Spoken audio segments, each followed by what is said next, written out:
L'islam est une religion de paix et d'amour selon les musulmans, et voici les preuves. La prière du vendredi est toujours accompagnée d'un prêche quasi classique dans toutes les mosquées. Les prédicateurs y expriment leur colère contre les juifs et les non-musulmans, sollicitant l'aide de leur Dieu, Allah. Les prédicateurs concluent leur prêche par la litanie suivante, et la masse des fidèles répond après chaque supplication par un « Amen ». Ô Allah, accorde-nous la victoire sur les Juifs, qui sont tes ennemis, mais aussi les ennemis de notre religion. Amen. Ô Allah, fais périr les mécréants, les polythéistes et les ennemis de l'islam. Amen. Ô Allah, éparpille leur nation. Amen. Ô Allah, disperse leurs troupes. Amen. Ô Allah, détruis leurs édifices. Amen. Ô Allah, fais périr leurs récoltes. Amen. Ô Allah, rends orphelins leurs enfants. Amen. Ô Allah, rends veuves leurs épouses. Amen.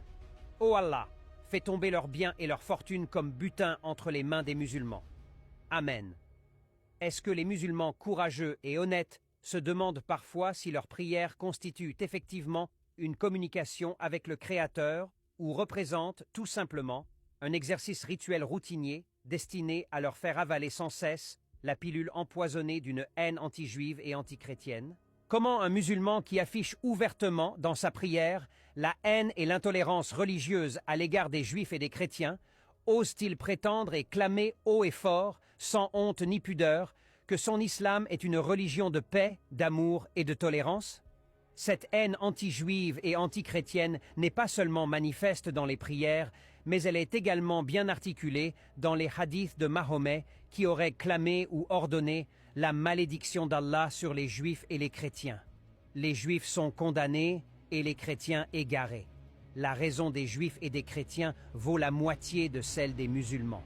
N'adressez jamais le salut en premier aux juifs ni aux chrétiens. Opposez-vous aux juifs et aux chrétiens. Ne saluez jamais à la manière des juifs et des chrétiens. Je jure au nom d'Allah que j'expulserai les juifs et les chrétiens de la péninsule arabique. Le jour de la résurrection, Allah pardonnera aux musulmans leurs péchés et les imputera aux juifs et aux chrétiens. Dès qu'un musulman décède, Allah fait entrer à sa place en enfer un juif ou un chrétien.